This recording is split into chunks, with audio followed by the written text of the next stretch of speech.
लोकांना वाटतं की एखादा कॉन्ट्रॅक्टर कमी बजेट सांगतोय तर त्याच्याकडून काम करून घ्यावा आणि इथेच लोक फसतात. कसं ते ऐका. आज घर बांधताना लोक विचार करतात, माझं घर जे समजा 1000 स्क्वेअर फूटचं मला घर बांधायचं आहे, तर ते बांधण्यासाठी एका कॉन्ट्रॅक्टरने मला अमाऊंट दिली आहे 25 लाख आणि दुसऱ्या कॉन्ट्रॅक्टर म्हणतोय 30 लाख.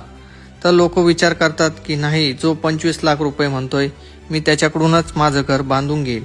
पण त्यांनी ह्याही गोष्टीचे बघितले पाहिजे की तो 25 लाखामध्ये काय देतोय आणि हा 30 लाखामध्ये काय देतोय. पहिली गोष्ट, प्लॅनिंग हा आर्किटेक्टकडून डिटेल्स प्लॅन व वर्किंग ड्रॉइंग घेणं अनिवार्य आहे. नंतर बघू म्हटलं तर नंतरचं बिल भारी येतं. दुसरी गोष्ट, साईट मोजणी आणि लेवलिंग नीट तपासा. तिसरी गोष्ट, material quality, ISI mark cement, TMT bars, विटा नीट तपासून घ्या. स्वस्तात घेतलं तर नंतर मेंटेनन्सला दुप्पट खर्च. चौथी गोष्ट, ॲग्रीमेंट या टाईमलाईन, पेमेंट शेड्यूल, मटेरियल आणि जबाबदाऱ्या क्लिअर लिहिलेल्या हव्यात. याच्यामुळं मी आपल्या व्ह्युअर्सला सांगेल की जेव्हा कधी तुम्ही तुमचं घराचं बांधकाम कराल त्यावेळेस तुम्ही जरी कॉस्ट जास्त असेल किंवा कॉस्ट कमी असेल तरी दोन गोष्टी कधीही कम्पेअर करा.